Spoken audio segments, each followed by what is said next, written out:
ষড়যন্ত্র চলছে বাংলাদেশ নিয়ে, আপনারা জানেন। বিভিন্ন ইস্যু তৈরি করে জালেমরা এখনো বসে নেই, বিশেষ করে আমাদের প্রতিবেশী জালেমরা।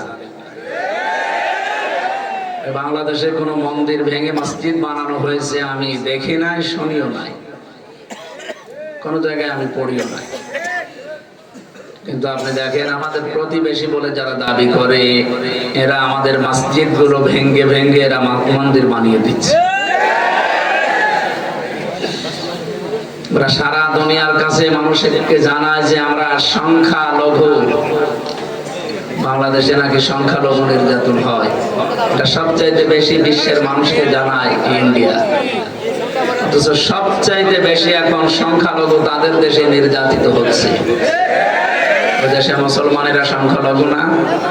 কথা বলে না কেন? হিন্দু, বৌদ্ধ, খ্রিস্টান ঐক্য পরিষদ না, ঐক্য ফ্রন্টের সভাপতি বিজন কুমার সরকার, এই লোকটা আজকে সকালে আপনারা দেখেছেন সংবাদ সম্মেলন করে জানিয়েছেন বাংলাদেশে সংখ্যালঘু নির্যাতন সবচাইতে বেশি করেছে যারা এতদিন ক্ষমতায় ছিল তারা। 2024 সালের আগস্টের 5 তারিখের পর থেকে দেশে জামাত, বিএনপি এবং ইসলামী যারা মাইন্ডের মানুষ আছে, আলেম ওলামা, তাদের নাম ধরে তিনি বলেছেন যে এরা হিন্দুদের উপরে, অন্যান্য জাতির উপরে কোনো নির্যাতন অত্যাচার করেনি এবং এদের হাতে এই মানুষগুলো নিরাপদ। প্রশ্ন আসতে পারে আরো হিন্দু যারা কিছু উল্টাপাল্টা কথা বলে লাফা, এরা কারা? ইসকনের যে নাম আসতেছে, ইসকন আসলে হিন্দুদের সংগঠন নয়, এটা ইহুদিদের। প্রধান যে প্রতিষ্ঠাতা আপনার কি স্বামী প্রভুপাদ, এরকম একটা নাম আছে ওনার। এই লোকটা খ্রিস্টান চার্চে লেখাপড়া করার কারণে ওখান থেকে কিছু শিক্ষা নিয়ে ওটা হিন্দুদের ভেতরে প্রচার করার জন্য যখন উঠে পড়ে লিখেছিল, হিন্দুরা মানে নাই। শেষ পর্যন্ত বিশ্বের বিভিন্ন দেশে, এমনকি বাংলাদেশে যারা নিম্নমানের হিন্দু, এই ছোটখাটো কাজ যারা করে, অভাব যাদেরকে ঘিরে ধরে, এই মানুষগুলোকে তারা টার্গেট করে। ঢাকার স্বামীবাগের পাশে যে মেথরপট্টি আছে, এদেরকে তারা কাজে লাগিয়েছে। সিলেটের যা চা বাগানে কাজ করে গরিব মানুষ, এদেরকে তারা কাজে লাগিয়েছে। পঞ্চগড়, ঠাকুরগাঁও যারা এই পাথর ভাঙে, এদেরকে তারা কাজে লাগিয়েছে। এই নিম্নমানের হিন্দুদেরকে তারা টাকা পয়সা দিয়ে ধরে ভিড়িয়ে এরা একটা নতুন বিষয় আবিষ্কার করতে চাচ্ছে। এই জন্য এরা সরাসরি হিন্দু নয়। হিন্দু ভাই যারা আছেন সারা বাংলাদেশ সহ বিশ্বে আপনারা উল্টা পাল্টা ধারণা করবেন না মুসলমানদের প্রতি। আমরা সব এখনো ঠিক আছি। দেখতে পাননি 2024 সালের 5 আগস্টের পর থেকে দেশের মুসলমানেরা মন্দির পাহারা পেয়েছে। আমরা যদি মন্দির ভেঙে ফেলবো তো পাহারা দিলাম কেন? সুতরাং প্রোপাগান্ডায় বিশেষ করে যারা মিথ্যা তথ্য ছড়াচ্ছেন ফেসবুকের মাধ্যমে, সামাজিক যোগাযোগ মাধ্যমে, ইন্টারনেটে, তাদের কোনো কথা বিশ্বাস করে ফাঁদে পা দেওয়া যাবে না। বিশেষ করে উস্কানিতে, দুই বোন মিলে এখন কিন্তু উস্কানি আরম্ভ করেছে।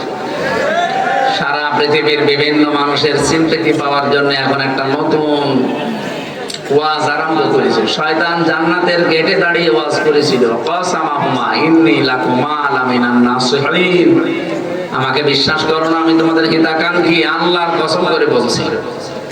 শয়তান কসম করেছে কার? বলেন।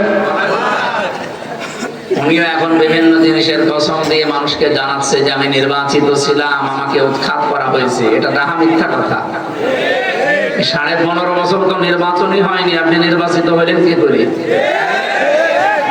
নির্বাচিত হওয়া যায় যে পদ্ধতিতে, তার নাম নির্বাচন। নির্বাচিত হওয়া যায় যে পদ্ধতিতে, এর নাম কি? আল্লাহ বলেন হুয়াজিতাবাকুম, আমি তোমাদেরকে নির্বাচিত করি। লক্ষ লক্ষ নবীর উম্মত থেকে আল্লাহ আমাদেরকে বাছাই করে নির্বাচিত করে দুনিয়ায় পাঠিয়েছেন। অথচ সেই সিস্টেমটা আপনি 15.5 বছরে ভেঙে ফেলেছেন। নির্বাচন বলতে তো কিছু ছিল না। আমার 33 বছর বয়স এখন, আমি 3 বার ভোট দিতে পারি 18 বছরের পরে, একবারও পারি না। সবচাইতে বড় বিষয় 154 জন নির্বাচনের আগে ঘোষণা দিয়ে দিয়েছেন, সেবার নির্বাচন হয়নি। এরপরে নির্বাচন দিনের বেলা হবে না, আপনি রাতেই করে ফেললেন। নির্বাচন যে দেশে রাতে হয়েছে এর প্রমাণ আছে না? এই যে পেছনে পুলিশ দাঁড়িয়ে আছে, আমার সাথে এক ওসি সাহেব ছিল জেলখানায় 3 বছর। উনি আমার একদিন এসে বলছে, হুজুর দেখেন তো আমার তওবা হয়েছে কিনা। কিভাবে? যে এই যে নির্বাচন গেল, এই নির্বাচনে আমি বাইরে ছিলাম। আমি আমার যা লোকজন আছে, বিশেষ করে এসআই এবং কনস্টেবল যারা আছে, দারোগা, এদেরকে নিয়ে আমি রাত 12টার পর থেকে আল্লাহর নামে ভোট কাটা আরম্ভ করলাম। আমি ফাঁসির কন্ডেম ছেড়েছিলাম, আমার কাছে এসে এইভাবে বলছে যে কোরআন শরীফ আমার সামনে, ফজরের আজান পর্যন্ত এই কাজ কারবার করে ভর্তি করে আমি পাঠিয়ে দিলাম জায়গা মতো। এবার গোসল করব, ওযু করার পরে 2 রাকাত নামাজ পড়লাম, বললাম আস্তাগফিরুল্লাহ। হুজুর আমারই তওবা হয়েছে না। আপনি তো আল্লাহর কাছে দোষ করেননি, আপনি দোষ করেছেন হামজার কাছে। একটা এমপি বানাতে 3.5 থেকে 4 লাখ হামজা লাগে। কথা বলছেন এখানে? আপনি আমাদের কারো রায় না নিয়ে রাতের বেলায় কাজ করে ফেললেন, আর আপনি এখন আস্তাগফিরুল্লাহ পড়ছেন। আপনি কি দোষ আল্লাহর কাছে করেছেন? এখানে আপনার তাওবা হয়নি। তাওবা করবেন তাদের কাছে, অপরাধ করেছেন যার কাছে।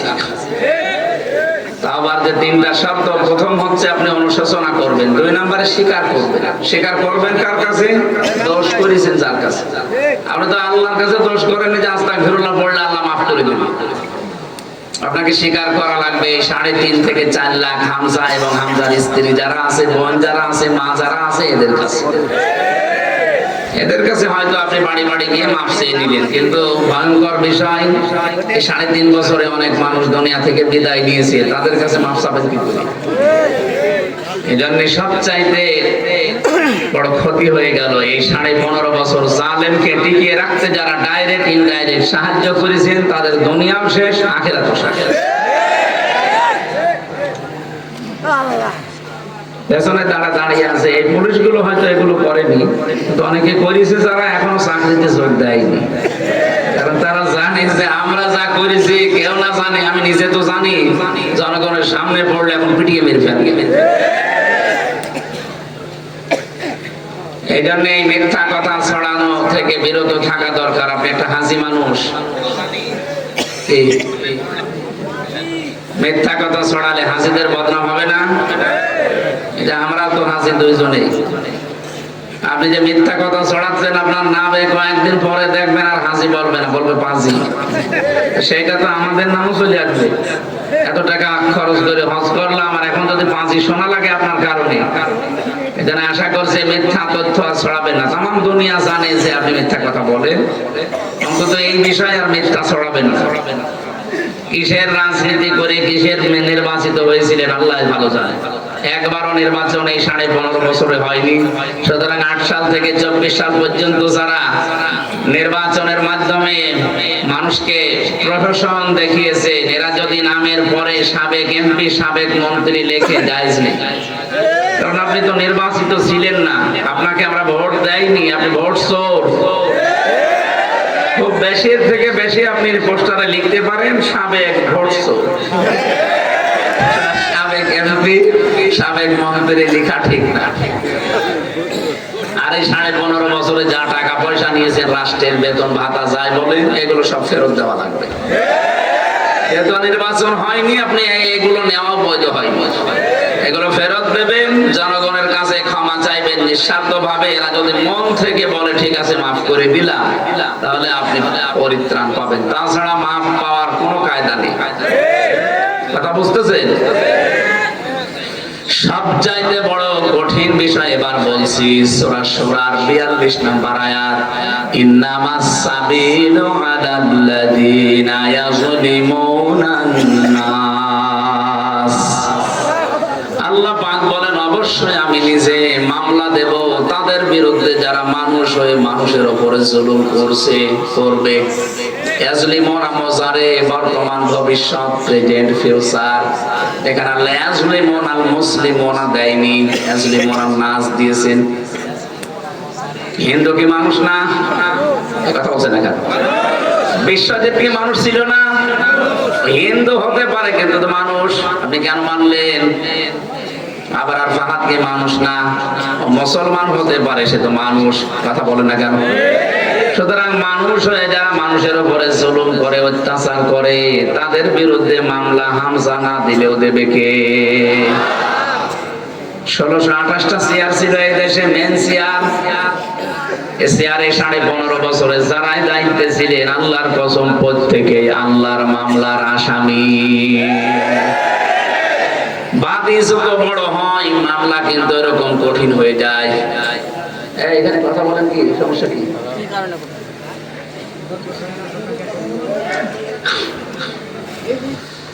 আমি 3 বছর না 3 দিনও আমার জেলে থাকা লাগতো না যদি কোন সলিমক দিয়ে আমার মামলা দিত। কয় টাকা লাগবে আপনার? আমি আকিস গ্রুপের খতিব ছিলাম, যত টাকা লাগে ওরা রাজি ছিল। কি করেন কি? আপনাকে কিছু বলেছি আমি? কিছু লাগবে না, নিয়ে যান। স্যারের কথা বসেন। আবার এখন করে বুঝা যাচ্ছে, বসেন বসেন বসেন। মাহফিল যারা দেয় আসলে এরা শোনে না, বিভিন্ন ঝামেলায় থেকে নষ্ট করে ফেলে। একদম নড়াচড়া করে, ওই জায়গায় একদম স্টপ হয়ে বসে থাকে। এত রাতে কি কথা বলা, কথা শোনার এনার্জি থাকে? আর আমার হয়তো চলছে 3টা, আমার জীবন শেষ হয়ে গেল। আপনারা পারেন, ছাড়েন না, আমিও পারছি না। আল্লাহু আকবার।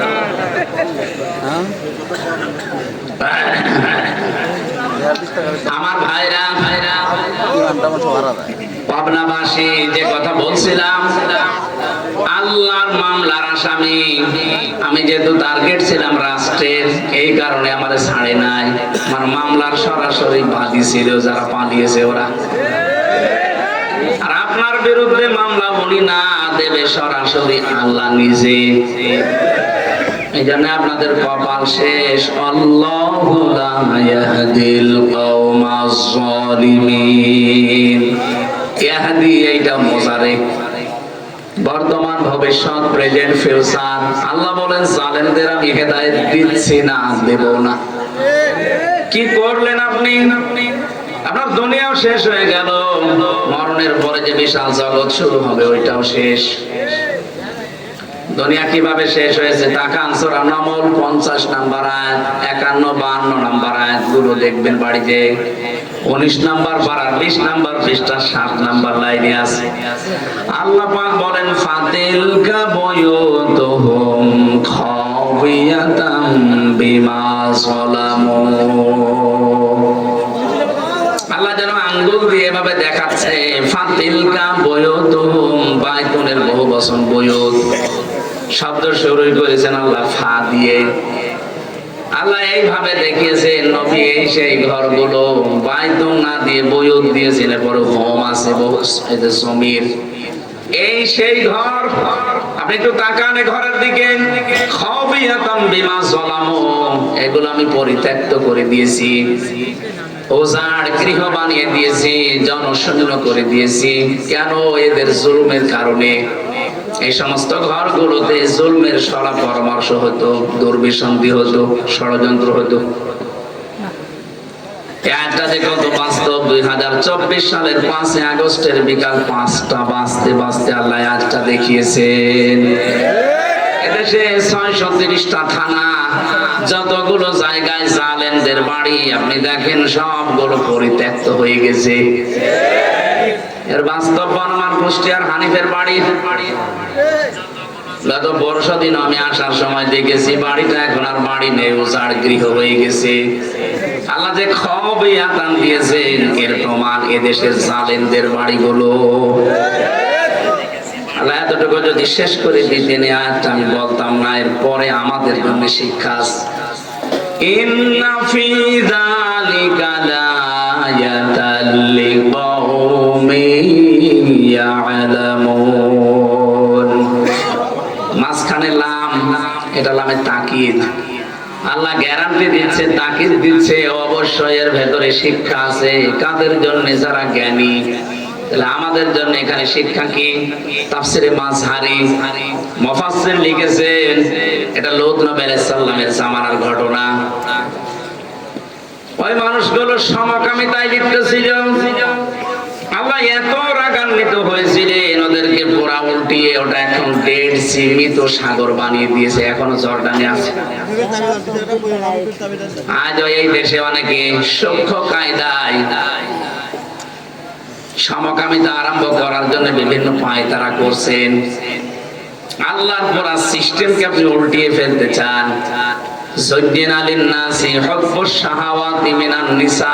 আল্লাহ বলেন, আমি আকর্ষণ তৈরি করে দিয়েছি পৃথিবীতে 7টা জিনিসের প্রতি। তার 1 নম্বরে নারী। কে? নারীর প্রতি পুরুষের আকর্ষণ, এটা স্বাভাবিক, আল্লাহ বানিয়ে দিয়েছে। সেইটা এখন পুরা উল্টিয়ে আপনি পুরুষে পুরুষে, নারীতে নারীতে বিয়ে করবেন।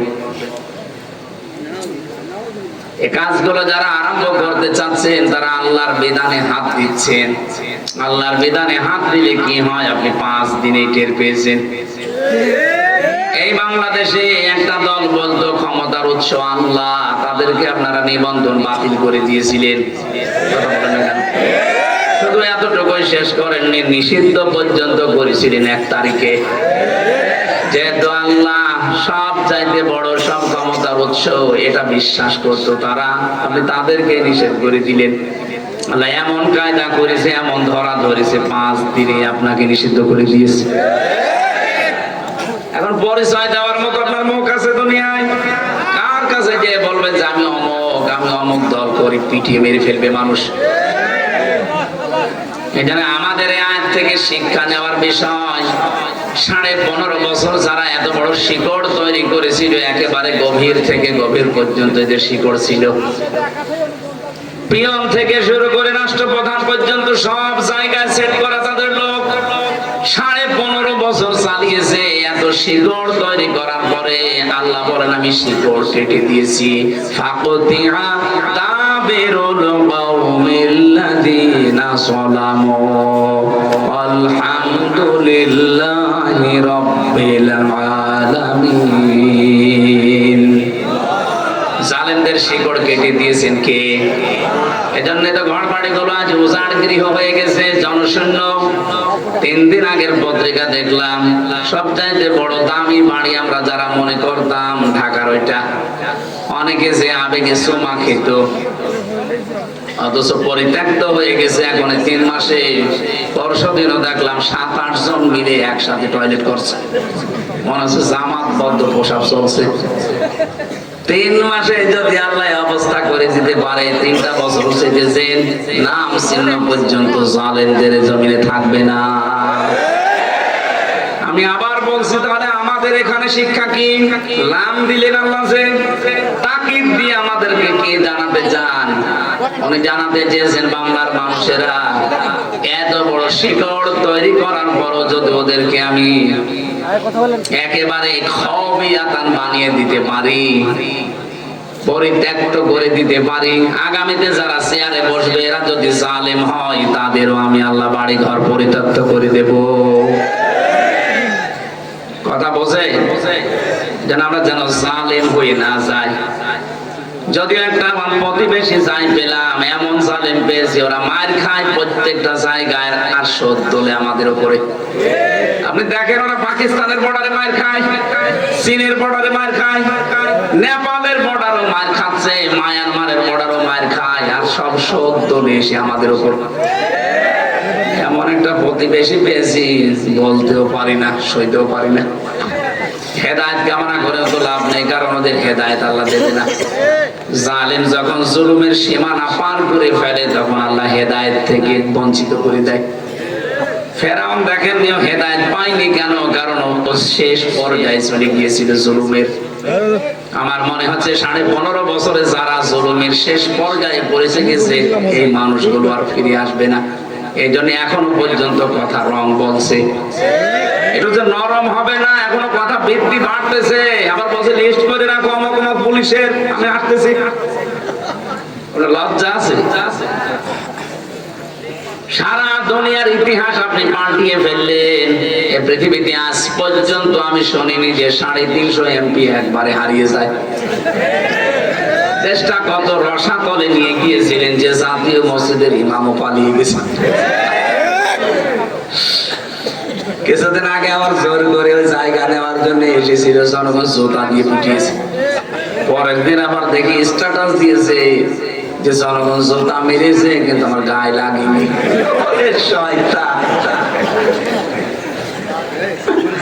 মানুষের কমন সেন্স কোথায় গিয়ে পৌঁছেছে বিবেক বলেন তো? একটা ইমাম সাহেবকে মানুষ যদি জুতা মারে, ওই রকম মানুষের ইমামতি করা ঠিক? শুধু মসজিদের ইমাম না, রাষ্ট্রের ইমামও তো ঠিক না। 3 দিন না 4 দিন আগে আমি মৌলভী বাজার থেকে ওরা আমারে হেলিকপ্টারে দিয়ে গেল। আসার সময় পাইলটকে বললাম এই যে হুক লাগানো আছে, আমার হাত পড়েছে। আমার দিকে তাকিয়ে বলছে ওখানে হাত দেবেন না, হুকটা যদি ছড়ে যায় পড়ে যাবে। মনে মনে ভাবছিলাম আল্লাহ বল যখন পালিয়ে গেল হুকটা খুলে গেল না, হুকটা খুলে গেলে তো পড়ে যেত। তাহলে এই ঝামেলা এখন আর হয় না। এখন যে মাঝে মাঝে ইস্যু তৈরি করে ওখান থেকে বসে বসে আর ওইগুলো নিয়ে দেশের কিছু আবেগ মানুষ মনে করে কাজ হচ্ছে, কিছুই হচ্ছে না। দেখেননি গোপালগঞ্জের পেছনে কিভাবে লাল করে দিয়েছে পুলিশ। এখন আর ওই পুলিশ নেই, ঝামেলা করলে আবারও লাল করে দেবে। এই জন্য আমরা কোনো ফাঁদে যেন পা না দেই। কিচ্ছু হয়নি, সব ঠিক আছে। কিছু ষড়যন্ত্র যা চলছে সব মিটে যাবে, সব ধুলি কণার মতো উড়ে যাবে ইনশাআল্লাহ। আমরা ঐক্যবদ্ধ যেভাবে হচ্ছে জাতি, এভাবে সত্যি যদি দেশের জন্য এক হয়ে থাকতে পারি, সারা দুনিয়া একদিকে হয়ে গেল কিচ্ছু হবে না আমাদের। ঐক্যবদ্ধ ভেতরে যদি কেউ ফাটল ধরায় কোনো মুনাফিক, আবার কিন্তু সামনে সমস্যায় পড়া লাগবে। বাংলাদেশ এখন উহুদের ময়দানের মতো আছে। কি উহুদের ময়দানে মানুষ মনে করেছিল যা বিজয় হয়ে গেছে, এবার এই গনিমতের মাল পোড়াতে গিয়েছে নবীজির আদেশ বাদ দিয়ে, তখন ঠিক আবার অতর্কিত হামলায় অনেক মানুষ মারা গিয়েছে। আমাদের অবস্থা ঠিক এখন উহুদের ময়দানের মতো আছে। একটু ছাড় পেয়ে ফিরি পেয়ে মন যা বলছে আমরা যেন তাই না করে। অনেকে কিন্তু আরম্ভ করেছে দেখতে পাচ্ছি, কথা বলেন না কেন? অনেকেই তাদের সে পুরাতন অভ্যাসে আবার ফিরে যাচ্ছে, চাঁদাবাজি করা, বিভিন্ন বাজার দখল করা। আরে ভাই এখনো তো যুদ্ধ শেষ হয়ে যায়নি, নবীজির ওই কথা মতো থাকেন, টিকে থাকা লাগবে আগে। ষড়যন্ত্র গুলো আগে বন্ধ হোক। মামলা যা হয়েছে 160টা হবে না, 560টা মামলা লাগবে। আমি জেলখানায় এক একজনকে জিজ্ঞাসা করতাম কয়টা মামলা দিয়েছে, একজন বলছে 313টা, একজন বলছে 560টা। আমরা চাই গণহত্যার সাথে যারা জড়িত সবাই না, যে কয়জন জড়িত সত্যিকার অর্থে তাদের শাস্তি দেওয়া দরকার, নাইলে আগামী পৃথিবী বসবাসের যোগ্য করে রাখা যাবে না। কথা বলছেন আমার? এজন্য যারা এই কাজ করেছেন, 2722 জন মানুষকে হত্যা করেছেন এই 5 তারিখের আগ পর্যন্ত, 2780 জন মানুষকে পঙ্গু করে দিয়েছেন। কারো হাত নেই, কারো পা নেই, কারো চোখ নেই। এটা বিশাল বোঝা দিয়ে গেলেন এই পরিবার, সমাজ, রাষ্ট্রের উপরে। এদের বিচার যদি না হয় আগামীতে যারা বসবে তারা এর চাইতে ডবল জালেম হবে। কথা বলে না কেন? আমরা চাই যারা যা করেছে দ্রুত শাস্তি দেওয়া হোক, যেন পৃথিবী দেখে শিক্ষা নিতে পারে। না, এদেশে এখন আইনের শাসন আছে। এতদিন শুধু বলি উড়িয়েছে যে আমরা আইনের শাসন প্রতিষ্ঠা করছি, পুরাটা মিথ্যা কথা। আমারে ধরে নিয়ে গেল আমার বাড়ি থেকে, পরের দিন পেপারে দিল না, ওনারা চোরাহাঁস থেকে নিয়ে এসেছে। এই মিথ্যা শুরু হয়েছে একেবারে জামিন পর্যন্ত, পুরাটা মিথ্যা ছিল। একটা ঠনকো মামলা দিয়ে 3 বছর পর্যন্ত আটক করে রাখলেন। আপনার বিবেক একটু কাঁদেন? বিবেক নেই তো কাঁদেন? বিবেক থাকলে আপনজন যারা আছে তাদেরকে ছেড়ে মানুষ চলে যায়। নবীজি যেদিন নবুয়ত পেয়ে আসে সেদিন খাদিজাতুল কুবরা বলেছিলেন, হে স্বামী আবুল কাসেম ভয় পাবেন না, ইন্নাকা লা তাসিলুর রাহিমা, আপনি তো আত্মীয়তার সম্পর্ক ঠিক রাখেন। রক্তের সম্পর্ক যারা ঠিক রাখে তাদের কোনো ভয় নেই, কোনো জিন পরিভূত কেউ আপনাকে ভয় দেখাতে পারে না। এখান থেকে প্রমাণ হয় যারা রক্তের সম্পর্কগুলো ঠিক রাখবে তাদের ভয় আল্লাহ দূর করে দেবে। অথচ হাজারো মানুষ দেখতে বেশ ভালোই মনে হয়, কিন্তু আত্মীয়তার সম্পর্কগুলো আমরা ঠিক রাখতে পারছি না। যাদের কারণে পারছি না তাদেরও সতর্ক হওয়া লাগবে। আজ পরিবারে একটা পুরুষ তার রক্তের সম্পর্ক যাদের সাথে, বিশেষ করে তার আপন ভাই, আপন বোন, মা বাবা, চাচা, ফুফু, এদের সাথে রাখতে পারে না, যার কারণে সেটা হচ্ছে তার বউ। কথা বলে না কেন? এরা নেই তো, আছে তো না, সব ঘুমিয়ে পড়িস। সম্মানিত মা বোনেরা, শুধু নামাজ পড়া, রোজা রাখা, কালো বোরকা পরা ইবাদত না, পারিবারিক জীবনে এটা যে কত বড় ইবাদত। হযরতে খাদিজাতুল কুবরা রাদিয়াল্লাহু তাআলা আনহা তার স্বামীকে অভয় দিচ্ছে, আপনি ভয় পাবেন না, আপনি রক্তের সম্পর্ক ঠিক রাখেন। সুতরাং যারা রক্তের সম্পর্কগুলো আর অটুট করবে তাদের ভয় নেই। সূরা নিসার তাফসীরে এসেছে, সবকিছু আল্লাহ কমপ্লিট করার পর এই যে রেহেম, যেটা এটা আল্লাহর কুদরতি পা চেপে ধরেছিল। ডাক দিয়ে বলে, মাবুদ তুমি আমার ব্যাপারে তো কিছু বললে না। আল্লাহ পাক বলেন, তোমার ব্যাপারে আমার সিদ্ধান্ত এই, যারা তোমার সাথে সম্পর্ক ঠিক রাখবে আমার সাথে তাদের সম্পর্ক আছে, যারা তোমাকে কাট করে দেবে আমি আল্লাহ তাদেরকে কাট করে দিলাম। বলেন নাউজুবিল্লাহ। কি বুঝলাম এখান থেকে? আমরা এই দেশ থেকে যারা পালিয়ে গেল, ওই দুই বংশধর না, বহু মানুষ তো পালিয়ে গেল, এদের সাথে আমাদের সম্পর্ক ছিল না? ছিল না? কথা বলে না কেন? কেউ আপা বলে ডাকতাম, কেউ ভাবি বলে ডাকতাম, কেউ কন্যা বলে ডাকতাম, কত রকমের সম্পর্ক, সব ত্যাগ করে আপনি চলে গেলেন না বলে। এই যে সম্পর্ক যারা ঠিক রাখে না, এদের ভেতরে ভয় তৈরি করে দেয় কে? এই জন্য এত ভয় পেয়েছে যে দুপুরের খাবারও খেতে পারেনি। দ্বিতীয় নম্বরে খাদিজাতুল কুবরা বলেছিলেন, স্বামী আমার তাহমিলুল কাল্লা, আপনি তো মানুষের বোঝা বহন করেন, মানুষের বোঝা আপনি হালকা করে দেন, কেন আপনি ভয় পান? আপনি মানুষের সুখের দুঃখের বোঝা, কষ্টের বোঝা, ঋণের বোঝা, এগুলো হালকা করেন, বোঝাগুলো পাতলা করে দেন, আপনি ভয় পাবেন না। কি দেখলাম আমরা? যত রকমের বোঝা এই দেশে উনি দিয়ে আমাদেরকে চলে গেল। এদেশে এখন একজন মানুষ জন্ম নিলে 1,20,000 টাকা তার মাথার উপরে ঋণ। কথা বলছেন? এই যে 2780 জন এখন হাসপাতালে বেডে কাতরাচ্ছে, তার নাম নেই, হাত নেই, চোখ নেই, অন্ডকোষ উড়ে গেছে। কি তারা তার পরিবারের কাছে একটা বোঝা না? কথা বলে না কেন? সে তার মা বাবার কাছে, ভাই বোনের কাছে এখন বোঝা হয়ে গেছে, কারণ হাত নেই, পা নেই, সে বোঝা নাকি? এই যে বিশাল বিশাল বোঝা এই দেশে আপনি দিয়ে গেলেন, দুঃখের বোঝা, কষ্টের বোঝা, ঋণের বোঝা, এগুলো আপনি না দিলেও পারতেন। চলে যখন স্বামীর বাড়ি যাবেন তো এগুলো দিয়ে গেলেন কেন? আপনি তো স্বামীর বাড়ি গিয়েছেন, কারণ এর আগে বহুবার তারা বলতো যে আমাদের স্বামী স্ত্রীর সম্পর্ক, একজন স্বামীর বাড়ি আর একজন গেছে দোলাভাইয়ের বাড়ি। আমরা চাই এদেশ থেকে যারাই বিদেশে যায়, যারা রেমিটেন্স যোদ্ধা, টাকা পয়সা পাঠায়, আপনারা 3 মাস আর 6 দিন হয়ে গেল, ওই টাকা তো পাঠান না। কি করছেন আপনারা? 2 জন মিলে অন্তত 2 বার মিলে টাকা পয়সা একটু কামাই করা যাচ্ছে না? কেউ স্বামীর পকেট মারবেন, কেউ দুলাভাইয়ের পকেট মারবেন। ওইটা একটা কৃপণ তো, এই জন্য পকেটে টাকাও রাখে না।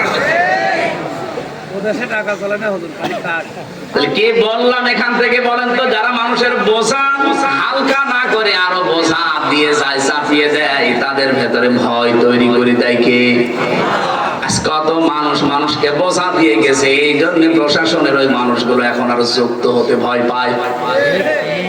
কত রকমের বোঝা আপনি প্রশাসনে, আদালতে থাকার কারণে দিয়েছেন, বিনা কারণে একটা মানুষকে নিজে ধরিয়ে দিয়েছেন, মিথ্যা মামলা দিয়ে, মিথ্যা সাক্ষী দিয়ে তার জীবনটা নষ্ট করে দিয়েছেন। একটা মানুষ জেলে থাকা মানে তার পরিবার পুরো ধ্বংস হয়ে যাওয়া। কথা বলে না কেন? বিশাল বিশাল বোঝা যারা দিয়েছিলেন, এই মানুষগুলোকে আমার মনে হয় ছাড় দেওয়া ঠিক হয়নি, এদের উপরও বোঝা দেওয়ার দরকার ছিল। কিচ্ছু জানে না, ঘরে ঘুমিয়ে আছে, ঘুম থেকে উঠে যাচ্ছে হাসতে, কি গো তুই গাছ কেটেছিস কখন? স্বপ্নে। এইরকম মামলা দেশে ছিল না ছিল না? হয়তো পেছনে সাক্ষী দাঁড়িয়ে জিজ্ঞেস করেন তো।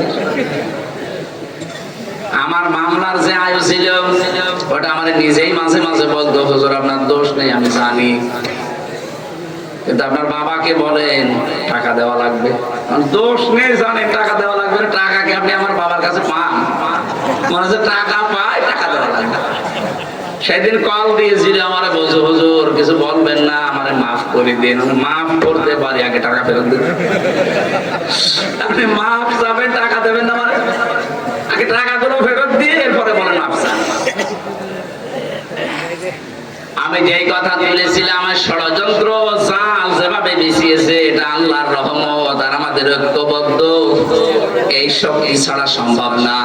আল্লাহ যেন তার রহমতের মাধ্যমে আমাদের শক্তি আরো বৃদ্ধি করে দেন। এত রাত পর্যন্ত যারা দাঁড়িয়ে আছেন, বসে আছেন, ধৈর্য নিয়ে আছেন, রাত জেগে জেগে আমার মতো একটা ছোট্ট মানুষের জন্য সবাইকে ওয়েলকাম জানিয়ে শুকরিয়া আদায় করছি, আলহামদুলিল্লাহ। দরুদ আর সালাম পাঠ করার মাধ্যমে তেলাওয়াতকৃত আয়াত যেটা সূরা আনফাল 3 নম্বর আয়াত, আল্লাহ রাব্বুল আলামিন বলেন 2 নম্বর আয়াত, এটা আল্লাহর দৃষ্টিতে মুমিন কারা। আমরা অনেক মানুষ মনে করে আমি নামাজ পড়ি, আমি রোজা রাখি, হজ করে আসলাম, আমি মুমিন হতে পারিনি। না, সাহাবী প্রশ্ন করলেন, হে নবী আমি যে মুমিন, আমার ঈমান আছে, আমি কিভাবে টের পাবো? বিশ্বনবী বললেন, ইদা সাররাতকা হাসানাতুকা ওয়া সাআতকা সাজ্জিআতুকা ফাআনতা মুমিন। মুসলিম শরীফের হাদিস। নবীজি বলেন, যখন তোমার ভালো কাজগুলো তোমাকে আনন্দ দেয় আর অন্যায় কাজ হলে ভেতর থেকে একটা বাধা আসে, তখন বুঝবে তোমার ঈমান আছে। 15.5 বছরে ভালো কাজ সবার কাছে কিন্তু ভালো লাগেনি। কথা বলেন না কেন? ভালো কাজে আরো বাধা দিয়েছে। এই কোরআনে কারীম প্রচার করা, কোরআনে কারীম শেখানো, এটা কি ভালো কাজ না খারাপ কাজ বলেন? অন্য জাতি নাই বলতে পারে, আপনি বলেন কি করে? অন্যান্য জাতির লোককে আমি যেখানে কোরআনে কারীম শুধু বুঝে পড়ার জন্য দিয়েছি, তাদের কাছে এখন এটা ভালো কাজ। সেদিন যশোরের এক বিসিএস ক্যাডার অধ্যাপক কলেজের, ওনার আমি 3 মাস টার্গেট দিয়েছিলাম যে স্যার আপনাকে আমি মুসলমান হতে বলি না, শুধু আমাদের ধর্মীয় গ্রন্থটা একটু বুঝে পড়েন। 3 মাস পরে দেখছি বলছে আমি মুসলমান হয়ে গেছি। এটা যদি প্রচার না করতাম, তাকে না শেখাতাম, সে মুসলমান হতো? এটা প্রচারের মাধ্যমটা পর্যন্ত 15.5 বছরে বিভিন্ন ইস্যু তৈরি করে বন্ধ করে দিয়েছিলেন। সরাসরি বলেন না যে হবে না, কিন্তু 14 জায়গায় অনুমতি নেওয়া লাগবে, এই সিস্টেম করেছিলেন।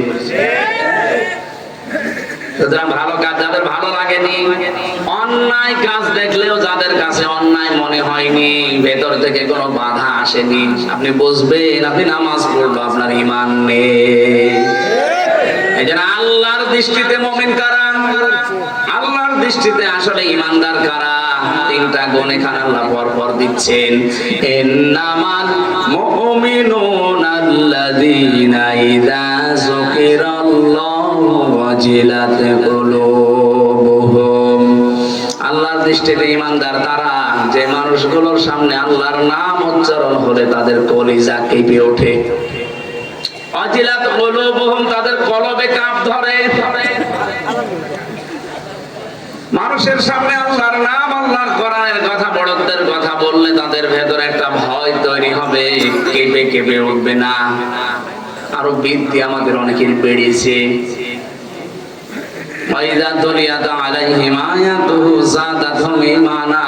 তাদের সামনে আল্লাহর আয়াতগুলো যদি তেলাওয়াত হয়, ব্যাখ্যা বিশ্লেষণ হয়, ওদের ঈমান যা আছে আরো বেড়ে যাবে। গ্যারান্টি দিচ্ছে কে? বলেন বলেন। ঈমান বেড়ে যাবে শুধু মানুষের নাম। সূরা জিনের 2 নম্বর আয়াতের তাফসীর আমি পড়েছি, যেটা তাফসীরে হাক্কানিতে আছে। নবীজি কোরআনে কারীম জিনদের সামনে তেলাওয়াত করেছিলেন। আল্লাহ পাক বলেন, ফাকালু ইন্না সামি'না কুরআনান আজাবা। জিনেরা কোরআন শুনেছে 2 বছর 5 বছর বয়স না, যাদের বছর 1000 বছর 1500 বছর বয়স, তারা তাওরাত শুনেছে, জাবুর শুনেছে, ইনজিল শুনেছে, ওই জিনেরা কোরআন শোনার পরে তারা বলছে আমরা এক আশ্চর্য কোরআন শুনলাম। এতটুকু জিনেরা বলে শেষ করে দেয়নি, ইয়াহদি ইলার রুশদি ফাআমান্না বি ওয়ালান নুশরিকা বিরাব্বিনা আহাদা। জিনেরা বলে যে এমন কোরআন আমরা শুনেছি, কোরআন আমাদেরকে হেদায়েতের পথ বলে দিয়েছে, আমরা ঈমান আনলাম, এমন ঈমান এনেছি জীবনে কোনোদিন আল্লাহর সাথে আর শরীক করব না, আর শরীক করব না। এতটুকু না, গ্যারান্টি দিয়ে বলেছে ওয়ালাং তাজিদা, কখনো আমরা আর শরীক করব না। কয়েক মিনিট মাত্র কোরআনে কারীম শোনার পরে যদি তাদের ঈমান এত বেড়ে যায়, এত মজবুত হয় যে কোরআন তাদেরকে হেদায়েতের পথ শুধু বলে দেয়নি, তারা সঙ্গে সঙ্গে ঈমান এনেছে। আর ঈমানটা এত শক্ত মজবুত যে আল্লাহর সাথে কোনোদিন তারা শরীক করবে না সিদ্ধান্ত নিয়ে ফেলেছে। সুতরাং আমরা যারা এখানে কোরআন শুনছি, সত্যি যদি ওইরকম মন নিয়ে আমরা শুনতে পারি, মাস্ট বি জাদাতুহুম ঈমান, আমাদের ঈমান বাড়বে, কিন্তু মন থাকা লাগবে আপনার। এই কোরআন নবীজি আবু বকরের সামনে পড়েছিলেন, আবু জেহেলের সামনে পড়েছিলেন। দুইজনের নামের আগে আবু আছে। এক আবু বকর কোরআন শোনার পরে তার ঈমান বেড়ে গেছে, শুধু ঈমান বাড়ে নাই, আল্লাহ পাক বলেন ওয়াইদা সামিউ মা উনজিলা ইলার রাসূলি তারা আয়ুনাহুম তাফিদু মিনাদ দামি মিম্মা আরাফু মিনাল হক। হে নবী, যখন কোরআনে কারীম তাদের শোনাবেন, যদি ওদের উপলব্ধি করার ক্ষমতা থাকে, ওরা যদি বুঝতে পারে আমি আল্লাহ কি বলতে চাই, দেখবেন ওদের চোখ দিয়ে পানি গড়িয়ে পড়ছে। কোরআনের আলোচনায় সবার চোখে পানি আসবে না, এটা বোঝার মতো যোগ্যতা থাকা লাগবে আপনার। আপনি যদি সত্যি এর মর্ম মানেগুলো উপলব্ধি করতে পারেন যে আল্লাহ কি বলে আর আমি কি করি, দেখবেন মনের অজান্তে কখন চোখ দিয়ে পানি পড়ছে আপনি টেরও পাবেন না। আল্লাহ পাক বলেন এই কোরআন আবু জেহেলের সামনেও তো পড়েছিল, মুহাম্মদ রাসূলুল্লাহ ওর ঈমান বাড়ে নাই, ওর শয়তানি বেড়েছে। শয়তানি এত বাড়া বেড়েছিল, কোরআনের বিরুদ্ধে আইন পর্যন্ত পাশ করেছিল। লা তাসমাউ লিহাদাল কোরআন, এই কোরআন তো শুনতে যাওয়াই যাবে না, ওয়াল গাফি, হট্টগোল বাধা, পরিবেশ নষ্ট করে দাও। আল্লাহ কোন তাকলিফ আশা করা যায় তোমরা গালেব হবে, বলেন নাউজুবিল্লাহ। এখানে যারা এসেছেন যদি আবু বকরের মতো মন নিয়ে বসেন, মাস্ট বি আপনার ঈমান বাড়বে। যদি আবু জেহেলের মতো মন নিয়ে বসেন, আমির হামজা না, আমির হামজার উস্তাদ কথা বললো, আপনার ঈমান বাড়বে না, আপনার শয়তানি বাড়বে। এজন্য আমাদের মন তৈরি করা লাগবে আগে আবু বকরের মতো না আবু জেহেলের মতো। বলেন বলেন, আবু বকরের মতো মন নিয়ে বসেন। এই কোরআনে কারীম যদি কাউকে হেদায়েত দিতে না পারে, তাকে আর পথ দেখানোর মতো কোনো কিছু দুনিয়ায় নেই। এই যে জালিকাল কিতাবু লা রাইবা ফি, কিতাবের আগে আলিফ লাম আছে, এই একটাই মাত্র কিতাব দুনিয়ায় আল্লাহ দিয়েছেন যেটা মানুষকে হেদায়েত দিতে পারে। সুবহানাল্লাহ বলতে পারেন? কিন্তু কোরআন থেকে হেদায়েত পেতে হলে কিছু শর্ত আল্লাহ দিয়েছেন। সূর্য আলো দেয়, সবাই কিন্তু সূর্য থেকে আলো পায় না, পায়? অন্ধ যারা তারা আলো পায়। সূর্য তো ঠিকই আলো দিয়ে যাচ্ছে, কিন্তু অন্ধ আলো পাবে না। এ দোষ কি সূর্যের না ও চোখের? কোরআনে কারীম হেদায়েত দেওয়ার জন্য এসেছে, হাদা বায়ানুল লিন্নাস হুদাল লিন্নাস, বিশ্ব মানবতার হেদায়েতের জন্য আল্লাহ এটা পাঠিয়েছে। কিন্তু আমি যদি নিতে না পারি, এ দোষ আল্লাহর না, কোরআনের না, এ দোষ আমার কপালের। গিরিশচন্দ্র সেন বেটা হিন্দু মানুষ, কোরআন শরীফের শুধু বাংলা অর্থ লেখেন, তাফসীর হালকা লিখেছে।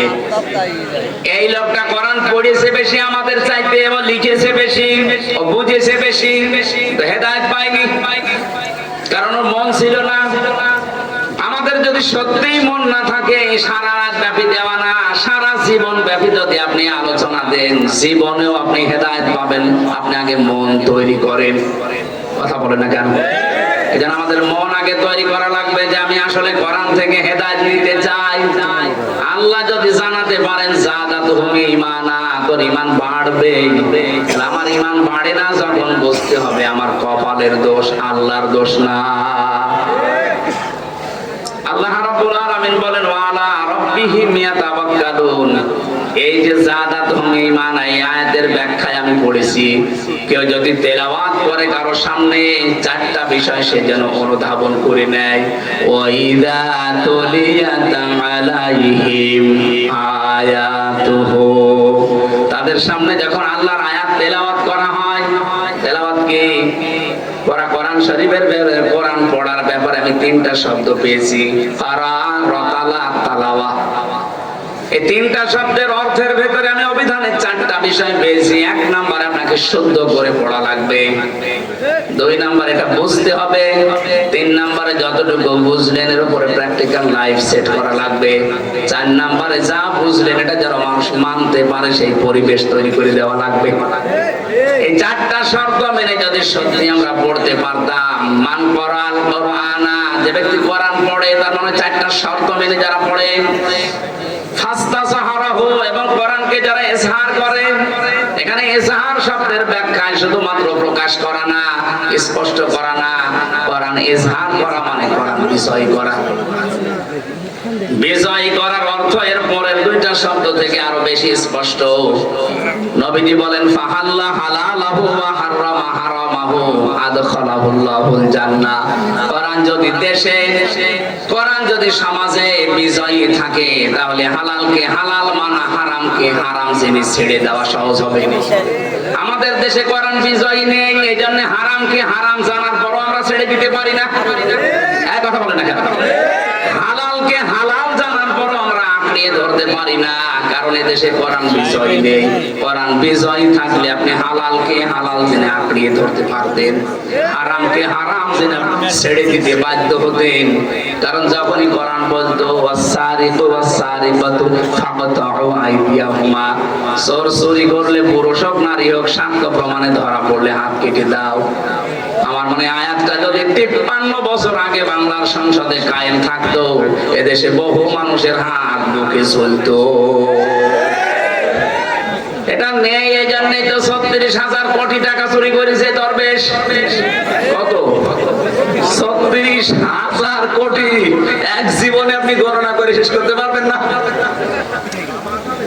7টা ব্যাংক থেকে এই লোকটা এতগুলো টাকা মারিং কাটিং করলো, ইসলামী ব্যাংক ধ্বংস করে দিয়েছে এই শয়তানরা। 75,000 কোটি টাকা এখান থেকে আত্মসাৎ করেছে। যদি চোরের আইনটা থাকতো এই দেশটা আর কিচ্ছু লাগতো না, শুধু একটা আইন থাকলে দেশটা জান্নাত হয়ে যেত। চুরি বন্ধ করে দেন, শুধু সঠিক ডিস্ট্রিবিউশন যেটা আছে, সঠিক বন্টন, এটা একটু চালু করেন, দেশে কারো কাছে হাত পাতা লাগবে না। বিশ্বের বহু দেশ এখন মুখিয়ে আছে আমাদেরকে দেওয়ার জন্য। পাকিস্তান থেকে আসতেছে, তুরস্ক থেকে আসতেছে, চীন থেকে আসতেছে, আসতেই থাকবে। আহ্বান জানাচ্ছে, এটা রেকর্ড হচ্ছে, কালকে সারা দেশে যাবে। এই সমস্ত দেশে ভারত ছাড়া যদি মধ্য এশিয়ার এই সমস্ত সব দেশ চলতে পারে, আমরা বাংলাদেশ কেন চলতে পারবো না? আমাদের আগের বন্ধু যারা যারা আছে তাদের দিকে একটু ঝোঁকা লাগবে আমাদের। মুশরিকদের ভেতরে সবচেয়ে বেশি ভয় মরণের। ওয়ালা তাজিদান্না আহরাসান নাসি আলা হায়াতিন ওয়া মিনাল্লাযিনা আশরাকু, ওরা সবচেয়ে বেশি ভয় পায় মরণকে। ওদেরকে হ্যাঁ নবী আপনি যদি বলেন যে 1000 বছর তোমাদের হায়াত, ওরা বলবে আলহামদুলিল্লাহ আরো বেশি বাঁচতে চাই। তার মানে সবচেয়ে বেশি ভয় ওদের মরণের। যখনই আপনি ওদের মরণের পথ তৈরি করে দেবেন, এমনিতেই মাথা নত করে বলবে বাবা আমারে মাফ করো। সে তো পাকিস্তান থেকে একটু চিনি এসেছে তাই মাথা খারাপ হয়ে গেছে। কথা বলে না কেন? ওরা আমাদের পাকিস্তান থেকে আলাদা করেছে, এই জন্য নাকি ওরা আমাদের বন্ধু। 7 সিস্টারের মাধ্যমে ওদেরকে আমরা 7 ভাগ করে দিচ্ছি। ওরা আমাদের 1 ভাগ করে যদি বন্ধু হয়, আমরা 7 ভাগ করে দিচ্ছি, আমরা বড় বন্ধু না? ডাক্তার ইউনূস একটু টাচ দিয়েছিল, এই ভয়ে ওদের ঘুম হারাম হয়ে গেছে। যারা মুশরিকদের সবচাইতে বড় ভয় ওদের জীবনের উপরে, আর আমাদের সবচাইতে আশা আমাদের জান্নাতের উপরে। যত তাড়াতাড়ি যেতে পারবো তত তাড়াতাড়ি আল্লাহর বাগান রেডি। কথা বলেন ঠিক কিনা? ওরা যত তাড়াতাড়ি যাবে ওদের জন্য আগুন রেডি, মরতে চায় না। আমি আশা করবো এখান থেকে আশপাশের দেশগুলো সব যদি ওদের ছাড়া চলতে পারে, আমরা অবশ্যই পারবো যদি আমাদের ঐক্যবদ্ধ এবং ঈমান তৈরি হয়। অমাং দাখালাহু কানা আমিনা। কাবা শরীফের উদাহরণ দিয়ে আল্লাহ জানিয়েছেন, কাবায় প্রবেশ করলে নিরাপত্তা দেয় কে? আরো জোরে বলেন। বাংলাদেশ কি কাবা শরীফ? বলেন। ৬,০০০ কিলোমিটার দূর আমাদের দেশ থেকে কাবা। আমাদের ৫৬,০০০ বর্গ মাইল তাহলে নিরাপত্তার চাদরে কাবার মতো ঢেকে রাখা লাগবে না।